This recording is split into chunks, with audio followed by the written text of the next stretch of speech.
Silakan duduk Bapak Ibu Saudara sekalian yang terkasih. Shalom haleluya. Terima kasih kepada Pak Budi dan Ibu dan juga kepada segenap pelayan pengurus jemaat di tempat ini yang sudah mengundang saya untuk bisa memberikan firman Tuhan pada siang hari ini. Tema khotbah yang saya berikan pada hari ini adalah manusia lama versus manusia baru. Dengan Pak Budi ini sebenarnya baru kenal 1 tahunan, mungkin hampir 2 tahun ya, tapi baru kenal sebentar rasa sahabat lama ya. Puji Tuhan, terima kasih Pak Budi dan Ibu. Ya, firman Tuhan hari ini berbicara mengenai manusia lama versus manusia baru.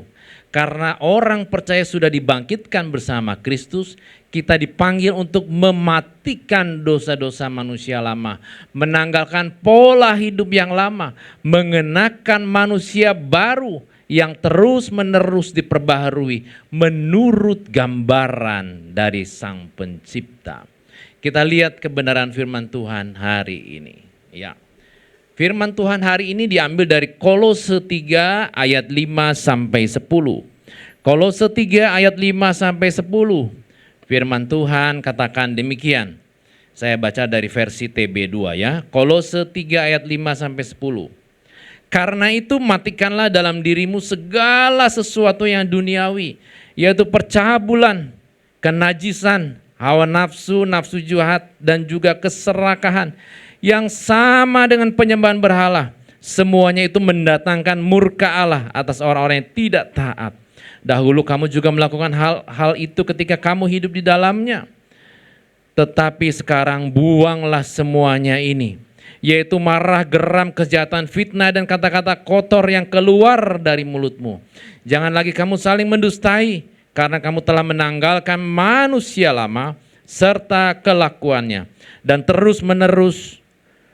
telah mengenakan manusia baru yang terus-menerus diperbaharui untuk memperoleh pengetahuan yang benar menurut gambar penciptanya.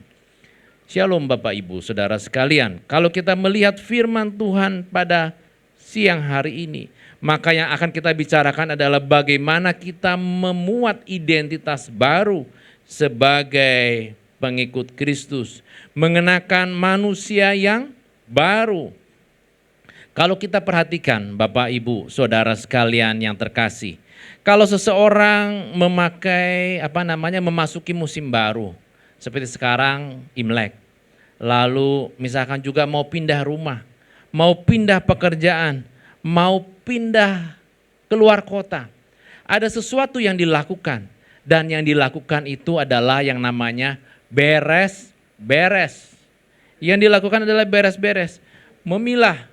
Kalau kita mau pindah kota, kita pilah-pilah barang mana yang mau dibawa, barang mana yang mau ditinggalkan. Kita pindah kantor, kita beres-beres. Apa yang merupakan barang kita yang kita bisa bawa pulang dan besok kita pindahkan ke kantor yang baru. Dan apakah yang kita tinggalkan. Seperti memasuki musim baru, membereskan lemari, membereskan pikiran, membereskan relasi. Firman Tuhan mengajak kita untuk menyingkirkan yang lama dan mengenakan yang baru. Seperti juga kita juga beres-beres dalam dunia digital ya. Tiap berapa lama kita harus ganti password. E-banking harus diganti password. Internet banking harus diganti password ya. Dirapikan. Memori handphone kita sekarang terlalu cepat penuh dengan segala macam berita, gambar, video yang dikirimkan oleh orang. Kita harus bereskan itu setiap hari, dibereskan ya. Dan ini juga kita baru memasuki bulan yang kedua. Setiap kita memasuki tahun baru, kita beres-beres juga. Tahun ini saya mau lebih sehat. Tahun ini saya mau lebih sungguh-sungguh ikut Tuhan. Tahun ini saya mau sungguh-sungguh lebih berkenan sama Tuhan. Tahun ini kita harus sungguh-sungguh jadi jemaat yang siap diangkat Tuhan di akhir zaman. Penting. Jarang gereja yang mengkhotbahkan akhir zaman. Kalau di sini sudah 5 tahun, puji Tuhan, saudara dididik untuk taat dan setia sama Tuhan. Tahu kebenaran, ya. Menyingkirkan yang lama dan mengenakan yang baru. Paulus itu memulai dari identitas yang mendasar. Kita sudah dibangkitkan bersama dengan Kristus. Karena identitas kita itu berubah, maka gaya hidup kita harus berubah, Bapak Ibu Saudara sekalian. Maka Paulus berkata dalam awal suratnya itu berkata, matikanlah dalam dirimu segala sesuatu yang duniawi. Matikan, ya, matikan. Paulus tidak berkata kurangi, ya, kurangi pelan-pelan. Paulus nggak berkata begitu, ya. Paulus nggak pernah bilang kurangi pelan-pelan, enggak. Alon-alon kelakon yang lama dibuang, tidak. Paulus berkata matikan, ya. Dia tidak berkata nanti pelan-pelan kamu kurangi, enggak. Matikan, jelas. Tetapi sekarang buanglah semuanya ini. Maka kalau kita berkaca dari firman Tuhan ini Bapak Ibu, satu, ada yang harus dimatikan. Dua, ada yang harus ditanggalkan. Yang ketiga, ada yang harus dikenakan. Jelas ya? Ada yang harus dimatikan, ada yang harus dibuang, ada yang harus dipakai. Jelas. Maka barang-barang lama di hati kita itu ya, barang-barang lama dalam tanda kutip di hati kita, cara marah yang lama, kebiasaan yang lama, itu harus dibuang. Harus dibuang. Satu, matikan. Dosa-dosa yang melekat pada manusia lama harus dimatikan. Sampai ke akar-akarnya harus dimatikan, dicabut. Jangan disisakan lagi. Jangan ada ruang di mana Tuhan tidak bisa masuk dalam diri kita. Tanggalkan pola hidup yang lama ya, dosa-dosa yang lama. Dosa itu meleset, berarti adalah yang kita bertindak di luar jalur Tuhan. Kemelesetan yang lama, terutama emosi ya. Kita makin umur, makin ada usia tuh makin cepat. Tegangan tinggi biasanya makin cepat. Tanggalkan. Lidah, cara ngomong. Marah sama menantu, hati-hati. Marah sama mertua, wah. Itu harus dibuang, seperti pakaian kotor, buang. Itu tidak berkenan di hadapan Tuhan. Manusia baru yang terus-menerus diperbaharui menurut gambar penciptanya. Itu harus dikenakan setiap hari. Bukan hanya mau deket-deket hari Minggu, nanti di absen sama Pak Budi, baru lebih sabar. Kalau di gereja shalom, haleluya. Di rumah bablas anginnya, jangan ya. Setiap hari harus dikenakan, ini penting.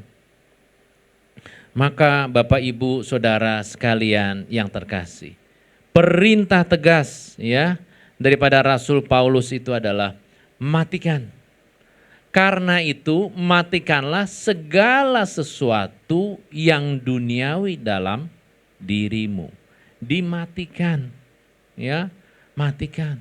Cara kita memandang pola yang lama itu harus dimatikan. Ya, cara kita memandang kekayaan harus diubah. Ya, harus diubah. Saya sudah melihat Bapak Ibu, ada orang yang sangat kaya, luar biasa kaya. Uangnya ratusan miliar dia ada. Ada, uangnya ratusan miliar ada. Tanahnya di mana-mana ada, depositonya di mana-mana ada. Bukan berarti tidak boleh kita jadi orang kaya, bukan begitu. Ya, Tuhan pasti mempercayakan kepada kekasih-kekasihnya untuk bisa mengawal pekerjaan Tuhan. Tapi saya melihat ada orang-orang kaya di luar Tuhan. Segala sesuatu dia punya, tidak berkekurangan. Tapi dia tidak pernah punya rasa syukur, tidak punya kebahagiaan, kedamaian, tidak pernah punya damai sejahtera di dalam dirinya, enggak pernah punya. Apa yang dia peroleh selalu dia rasa kurang. Ya, kurang. Dan ketika dia sudah memperoleh yang dia pandang kurang itu, dia sendiri pun tidak pernah merasa cukup. Mungkin dulu dia berkata, kalau aku punya uang 10 miliar hidupku damai dan sejahtera. Kalau aku punya uang 50 baru damai. 50 sudah tercapai. Kalau aku punya uang 100 miliar, aku baru damai sejahtera. Udah punya 100 masih kurang, ya. Kalau aku punya 200 dan seterusnya. Itu adalah pola-pola manusia yang lama. Pola manusia yang lama. Matikan, ya. Kita nggak punya uang nggak apa-apa. Kita hidup masih sulit nggak apa-apa. Nggak ada masalah. Tapi satu hal saya kasih tahu Bapak Ibu. Yang paling celaka adalah kita punya uang, tapi kita tidak punya Tuhan. Itu celaka 12 ya. Di bumi dan di sorga menderita. Punya uang banyak, tidak punya Tuhan. High risk, no return. Ya, no return. Punya uang banyak, tidak punya Tuhan adalah high risk, no return, Bapak Ibu Saudara sekalian. Saudara hidup sederhana, nggak ada masalah sama sekali. Yang penting saudara punya Tuhan. Ya, maka Bapak Ibu Saudara sekalian, Rasul Paulus ini kalau menulis surat ini sangat detail. Ya, dia dipakai Tuhan dengan luar biasa, dengan hikmat Tuhan yang turun atas dirinya untuk menuliskan apa-apa yang harus diberitakan kepada jemaat. Matikan, dia katakan, matikan dalam dirimu ya segala sesuatu yang duniawi. Apa tuh yang duniawi? 1, percabulan, bahasanya porneia, ketidakmurnian seksual yang melenceng dari kehendak Allah. Matikan. Hal ini bukan terjadi hanya di zaman sekarang, dari zaman dulu sudah ada. Ya, yang nggak jelas ini bukan ada hanya sekarang, dari dulu sudah ada. Matikan percabulan, matikan kenajisan, kondisi batin ya yang tidak dipenuhi dalam Tuhan, yang tercemar, yang mendorong tindakan yang keliru. Matikan nafsu, gairah yang lepas dari kendali kebenaran. Begitu lihat ada kangtau depan meja ya kan, tapi tidak berkenan di hadapan Tuhan, apapun diambil. Bahaya. Matikan keinginan jahat, dorongan yang kuat menuju yang terlarang, matikan. Matikan keserakahan ya. Karena itu adalah penyembahan berhala, karena lebih menjadi Tuhan dalam hidup kita. Matikan ya. Semuanya itu mendatangkan murka Allah atas orang-orang yang durhaka. Maka kita lihat, nah, keserakahan. Keserakahan itu apa zaman now? Keserakahan zaman now adalah memindahkan pusat hidup dari Allah kepada yang lebih, kepada yang lain. Punya rasa lebih sama uang. Punya rasa lebih sama pujian. Punya rasa lebih sama rasa aman, kontrol, kepuasan. Masalahnya ini bukan sekedar masalah etika. Bagi kita orang Kristen, orang percaya kepada Tuhan, adalah bicara masalah penyembahan. Siapa yang memerintah hati kita itu? Apakah uang, pujian, rasa aman, kontrol, kepuasan? Yang memerintah hati kita itu siapa? Mestinya yang memerintah hati kita adalah Tuhan, ya. Pertanyaan berikut, bagaimana cara mematikan dosa? Ya. Yang pertama, Bapak Ibu Saudara sekalian, kita hidup di zaman digital zaman sekarang ini ya. Saya mau cek coba. Bapak Ibu Saudara sekalian ya, saya mau cek nih. Mau cek. Berapa banyak aplikasi rohani yang ada di handphonemu? Berapa banyak? Saya mau cek. Kalau engkau punya Instagram, berapa banyak akun rohani yang engkau follow? Berapa banyak? Jangan-jangan yang engkau follow artis, yang engkau follow adalah yang duniawi, sports, mobil, rumah gedong, ya, dan seterusnya. Tapi berapa banyak yang engkau follow pujian penyembahan, firman Tuhan, doa, berapa banyak yang di follow? Zaman sekarang ada yang namanya YouTube. Coba cek masing-masing kita. Hidup kita memuliakan Tuhan enggak? YouTube yang kita follow, berapa banyak yang kita follow? Bicara mengenai pujian, penyembahan, cuplikan khotbah, berapa banyak? Jangan-jangan yang kita follow adalah selebgram. Yang kita follow yang tidak menyukakan hati Tuhan. Yang kita follow deracin. Yang kita follow drakor. Ya. Kalau saudara follow deracin, drakor, kasihan Pak Budi. Sudah khotbah 5 tahun, akhir zaman. Saudara tetap follow deracin dan drakor. Ya. Hal yang sederhana, bereskan. Maka cara mematikan dosa yang pertama, cabut sumber listriknya. Cabut. Kalau kita di rumah ada alat konslet, setrikaan konslet. Maka yang terjadi adalah cabut setrikanya, matikan MCB yang bagian setrika. Di mana colokan itu ada, matikan.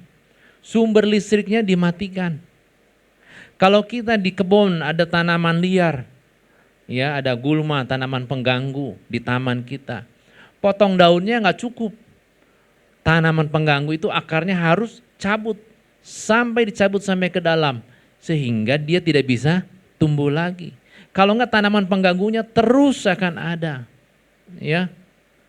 Kalau saudara mau mengurangi ya, udahlah Pak jangan terlalu fanatik Pak Pendeta, kan kita bukan hamba Tuhan. Kalau saudara bukan hamba Tuhan, saudara hamba setan. Saya kasih tahu. Ya, hati-hati ya. Maka racun tidak bisa dikompromikan. Buang semua, lepaskan semua. Ya, lepas. Kita tidak ngapa-ngapain pun ya, tidak berbuat apa-apa pun, dalam zaman now kan iklan selalu bertebaran. Tinggal kita pilih mau klik atau nggak klik kan. Kita nggak ngapa-ngapain loh. Iklan bertebaran ya kan, menggoda iman kita. Yang perempuan ya kan diajar suaminya hemat misalnya. Tapi muncul iklan suruh belanja. Gelap mata. Ya.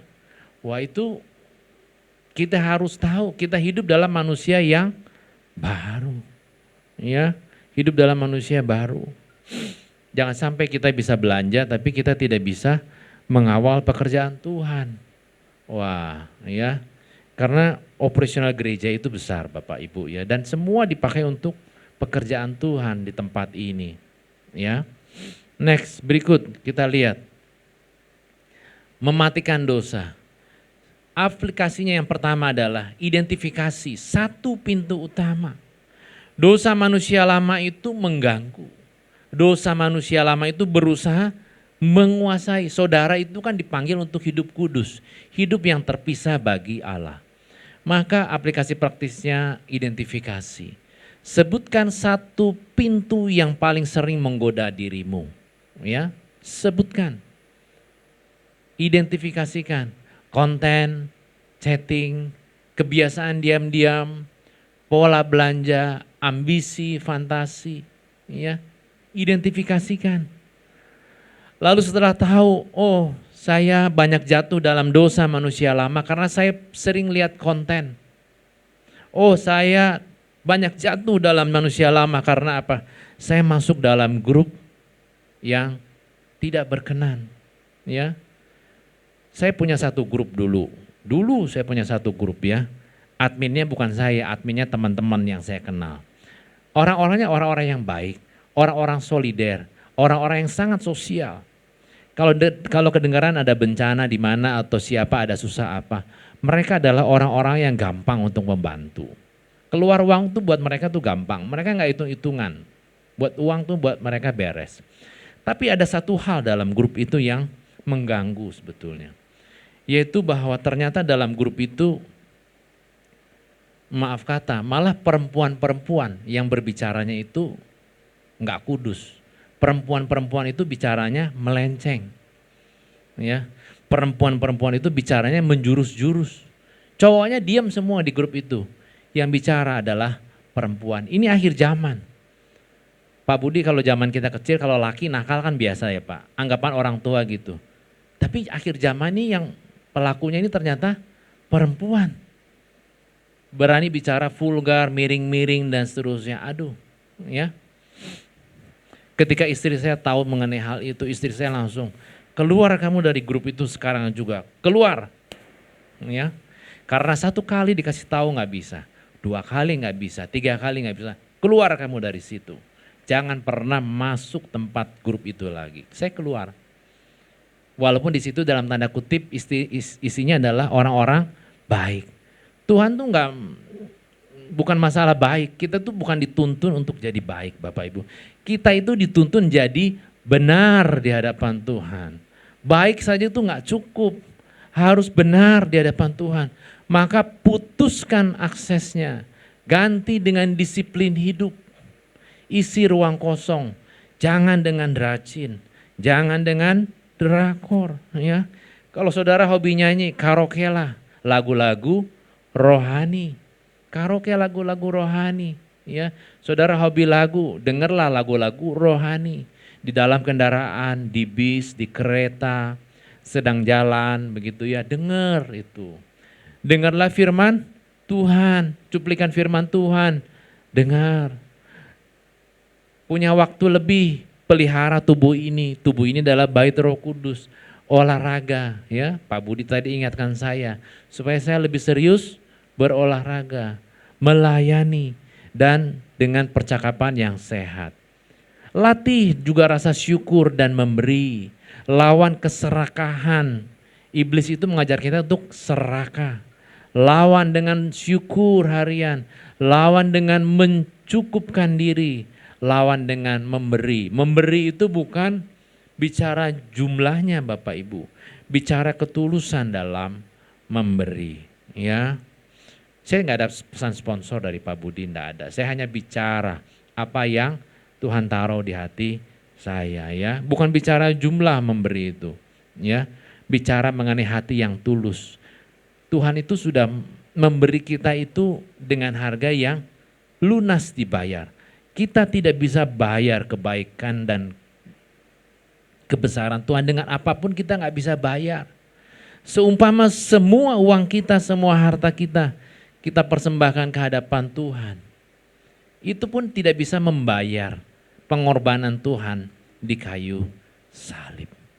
Ya, Bapak Ibu, Saudara sekalian. Dan yang berikutnya adalah ingat akibatnya, ingat, ya. Kalau kita terlibat dalam yang duniawi, percabulan, kenajisan, hawa nafsu, nafsu jahat, keserakahan, ingat akibatnya. Semuanya itu mendatangkan murka Allah atas orang-orang yang tidak taat. Dahulu kamu juga melakukan hal-hal itu ketika kamu hidup di dalamnya. Ingat akibatnya, ya. Ingat. Kalau di tepi jurang, kalau di tepi pantai, ya, ada tulisan danger, jangan melintas. Jangan bablas, jangan terus. Kalau jalan yang sedang dibangun ditulis danger, bahaya, berhenti di sini. Firman Tuhan juga berkata, berhenti, manusia lamamu berhenti sampai di sini. Selesai, jangan ditambah lagi. Jangan, ya, jangan, buang semuanya. Dulu kita hidup di dalamnya. Dosa itu bukan sekedar kebiasaan buruk.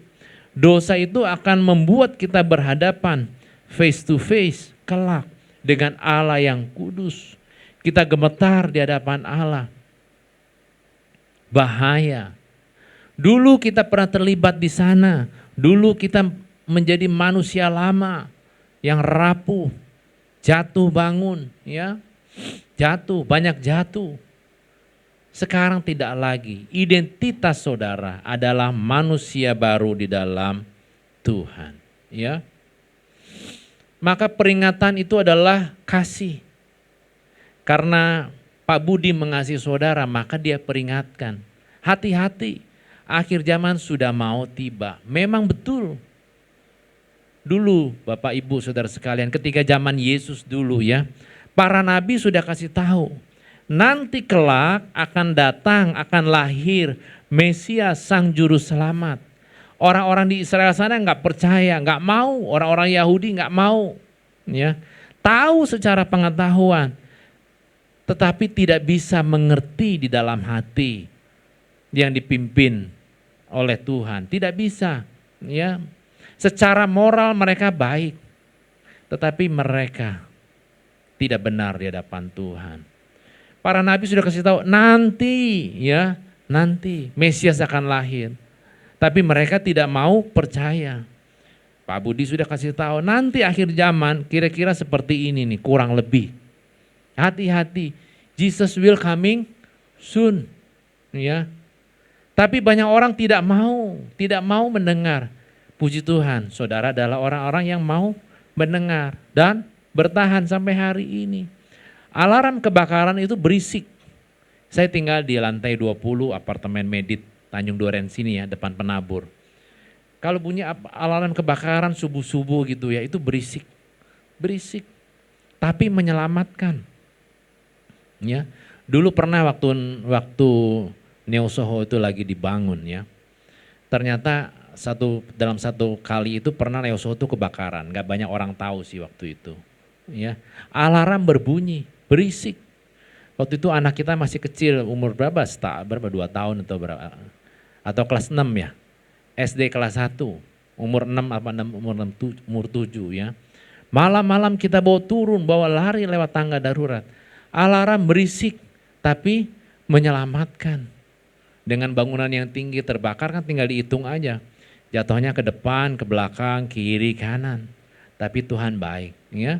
Dalam segera kebakaran itu berhenti.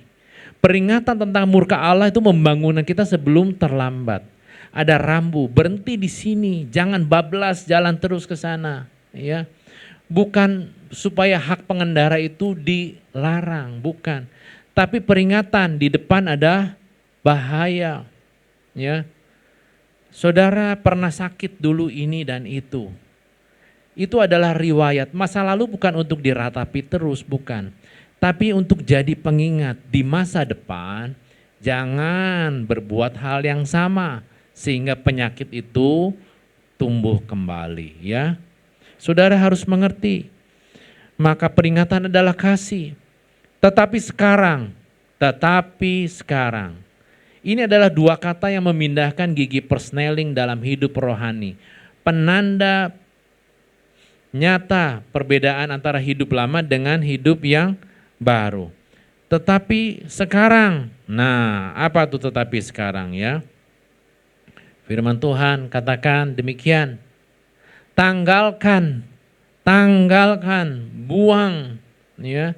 Tetapi sekarang buang semuanya ini, yaitu marah, geram, kejahatan, fitnah, dan kata-kata kotor yang keluar dari mulutmu, ya. Keluar, tanggalkan, buang, ya. Buang itu seperti melepas pakaian yang lama, yang bau dan kotor. Ini bukan sekedar urusan batin, tapi juga apa yang keluar dari mulut kita. Marah dan amarah yang meledak, emosi yang tidak bisa tunduk. Kalau disentil atau kesentil orang sedikit, marah luar biasa, emosi meledak-ledak. Tanggalkan. Orang yang cepat marah, itu akan berbuat kesalahan. Walaupun mungkin dia benar. Ya. Niat jahat, disakiti, ingin punya dorongan menyakiti balik dan membalas. Tanggalkan. Fitnah, ucapan yang merendahkan, menjatuhkan martabat, tanggalkan. Gosip, tanggalkan. Ya, gosip-gosip, kabar burung dan seterusnya nggak usah didengar, nggak usah. Apalagi gosip selebriti, nggak perlu. Ya, akun-akun yang bicara mengenai gosip selebriti, tinggalkan semua. Ucapan kotor, bahasa rendah, bahasa cabul, bahasa vulgar, kebun binatang, tinggalkan.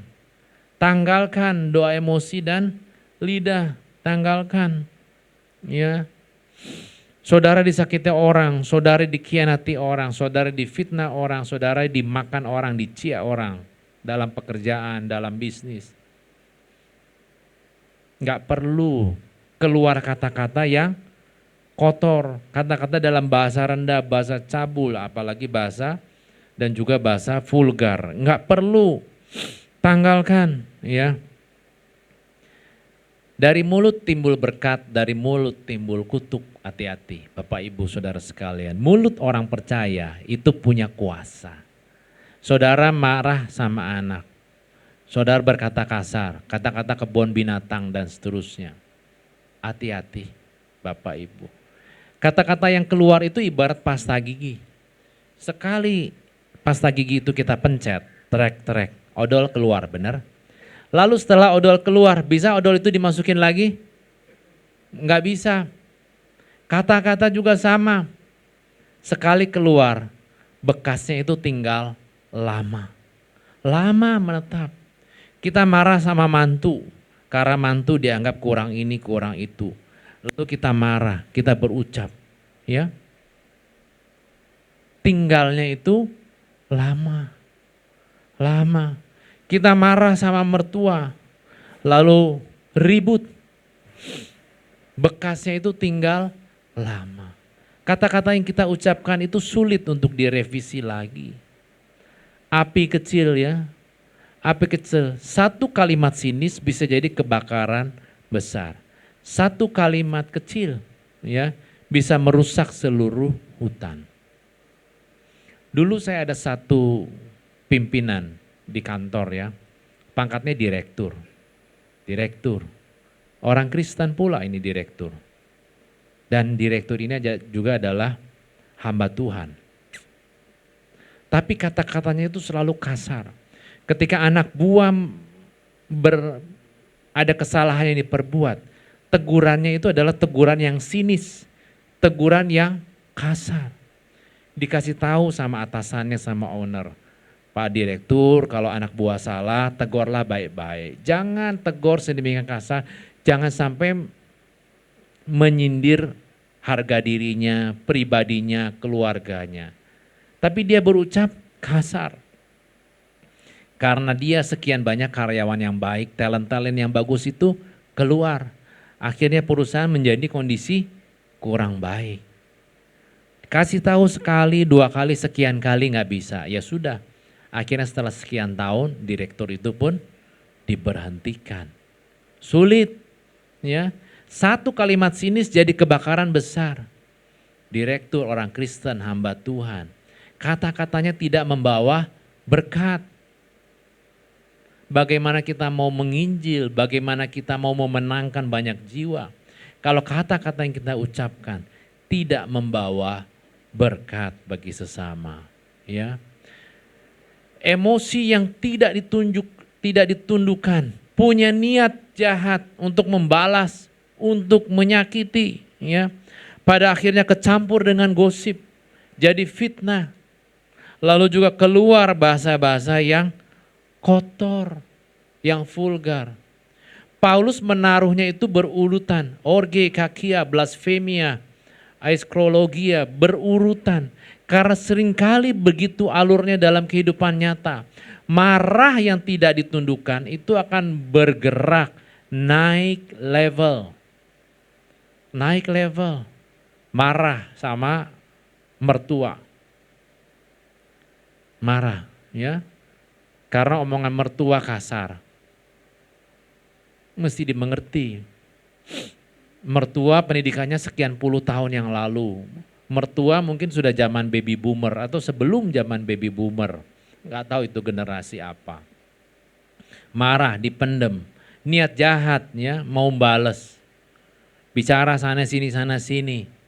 Tambahan gosip, ada fitnah. Pada akhirnya satu titik meledak ya. Buang semuanya ini Bapak Ibu Saudara sekalian. Kendalikan emosi dan lidah, kenali pemicu marahnya apa. Apa yang pemicu marah kita yang terbesar? Kadang-kadang kita mungkin berusaha sabar, tapi kita kelelahan. Masalah uang, masalah pasangan, ini bisa menyebabkan memicu marah kita. Kalau kita marah sama pasangan misalnya, sebetulnya kan kita tuh punya waktu sekian detik untuk memutuskan apakah marah ini mau kita ledakan atau marah itu kita mau diam. Kita punya waktu sekian detik. Kalaupun tidak ada sekian detik, kita punya waktu sepersekian detik untuk memutuskan apakah mau diledakkan apa enggak. Putus budaya fitnah. ya. Ada cerita dari si A, si B, B, A, B dan seterusnya, ya. Jangan meneruskan cerita yang merusak. Ganti setiap kata-kata kita dengan kata-kata yang berkenan, tulus di hadapan Tuhan, ya. Jangan berdusta. Jangan lagi kamu saling mendustai karena kamu telah menanggalkan manusia lama dengan kelakuannya. Dusta ini bukan sekedar salah ucap. Ini adalah ekspresi manusia lama yang masih ingin mengontrol citra. Dusta itu merusak fondasi komunitas. Dusta itu adalah merusak kepercayaan. Manusia baru jangan berdusta. Jangan berdusta. Seringkali kita punya dusta-dusta kecil. Ya. Diundang pelayanan, aduh maaf terlambat jalan macet. Padahal sebetulnya bukan jalan macet. Kitanya yang kurang berangkat lebih pagi. Kalau dalam pelayanan ada hambatan, katakanlah saja. Oh tadi ada sedikit hambatan dalam pelayanan, ada jemaat mau ketemu, misalnya begitu. Itu adalah hal yang lebih baik, ya, lebih baik. Mungkin kita secara nggak sadar kita sebetulnya nggak mau berdusta, tapi kita, ya mungkin karena kebiasaan dari dulu ya, dari nenek moyang mungkin gitu ya, bicaranya yang praktis dan seterusnya. Jangan lagi bicara kita yang keliru. Terlambat, kenapa? Oh ada pelayan, ada jemaat minta didoakan, minta dilayani. Terlambat kenapa? Oh iya memang tadi saya berangkat agak kesiangan sedikit. Kebetulan memang juga jalan itu adalah dalam posisi agak macet begitu. Sehingga terlambat ya. Kan lebih enak begitu. Lebih enak ya. Jangan berdusta, tanggalkan manusia yang lama. Ya, sebab dusta itu merusak fondasi. Nah, ada nih bohong-bohong halus. Bohong halus ya. Hati-hati bohong halus. Ada seseorang menghubungi saudara. Saudara berkata, nanti ya saya hubungi, nanti saya hubungi. Tapi saudara tidak pernah hubungi. Ya, hati-hati. Kalau memang saudara tidak mau berhubung, ada misalkan orang nawarin produk. Saudara lagi kerja di kantor, ada orang nawarin produk. Paling sering yang saya dengar adalah orang bicara nanti ya saya lagi meeting. Padahal dia nggak lagi meeting, dia memang tujuannya adalah menghindari orang yang nawarin produk. Kalau saya ditelepon, sering ditelepon, Pak Indra selamat Anda terpilih untuk mendapatkan kartu kredit. Langsung saya jawab, mohon maaf saya tidak berminat, matiin. Selesai, nggak usah berdusta. Jangan bicara saya lagi meeting, bla bla bla bla. Kan kita sering kali begitu, orang-orang di kantor begitu. Menghindari tawaran-tawaran tapi dengan cara balasnya bohong juga. Ya. Saya tegas, Pak, ini Bapak terpilih bisa mendapatkan KTA, kredit tanpa agunan. Saya bilang, saya nggak minat, maaf, putus, udah. Ya. Saya tidak pernah berminat dengan yang namanya 1, kartu kredit. 2, KTA, tidak pernah berminat ya. 3, kartu kredit, KTA, pinjol, nggak pernah minat saya. Yang 4, pay letter, itu juga nggak minat. Walaupun ada promosi dengan pay letter, Bapak bisa mendapatkan barang ini, barang itu, harga murah dan seterusnya. Saya nggak pernah ambil pay letter, nggak ada. Kartu kredit, KTA, pay letter, pinjol, nggak ada cerita dalam hidupnya, nggak ada. Kartu kredit, KTA, pay letter, pinjol merubah kebiasaan hidup kita, mengubah kita jadi manusia yang konsumtif. Saya pribadi tidak mau. Ya, kalau ke bank, Bapak terpilih nih untuk dapetin kartu kredit dan seterusnya tanpa survei langsung instant approval. Saya jawab nggak usah, saya nggak perlu. Orang bank bingung, jarang orang kayak Bapak ya ditawarin kartu kredit nggak mau. Padahal Bapak ini loh, lumayan ini, preferred, nasabah preferred lah atau apa, nggak usah saya bilang. Lalu alasannya dibuat-buat untuk mencapai pembenaran, menutup kesalahan ya. Di kantor kita buat salah, kita salahin teman kita supaya kita amarahnya ke kita tidak terlalu banyak. Kalau salah ya bicara salah. Yang penting bagaimana solusinya, satu. Yang kedua, bagaimana di masa mendatang jangan salah lagi. Sebetulnya kan itu. Yang ketiga, laporan yang dipoles, ya. Berantem antar teman, poles laporannya supaya kita kelihatan lebih baik, lebih benar. Lalu seringkali juga kita bercerita sama orang itu nggak lengkap. Cerita versi saya. Cerita ada dari bagian 0 sampai bagian 100. Yang diceritakan cuma bagian 30 sampai 90. Awal 0 ke 30 sama 90 ke 100 kita tutup. Itu adalah dusta, bocor alus ya kalau orang sering bilang. Hati-hati, tinggalkan, tanggalkan. Kenakan manusia baru yang diperbarui terus menerus. Manusia baru ini bukan kosmetik, ini pakaian baru yang harus dikenakan setiap hari untuk memperoleh pengetahuan yang benar menurut gambar penciptanya. Kenakan manusia baru. Saudara banyak berdoa, banyak sembah Tuhan, banyak firman Tuhan, banyak baca firman Tuhan. Saudara itu belajar mengenakan manusia baru, mengenakan pakaian yang baru. Ya, saya bersyukur saya tiba di gereja ini. Waktu awal mula saya datang, ya, lalu kita mulai penyembahan dan seterusnya, saya tahu gereja ini gereja yang sungguh-sungguh menyembah Tuhan, mencari Tuhan. Maka saudara setialah di tempat ini. Ya, setialah dengan gembala saudara, dengan pengajaran yang diberikan, dengan hamba-hamba Tuhan yang dipilihkan untuk berbicara di tempat ini.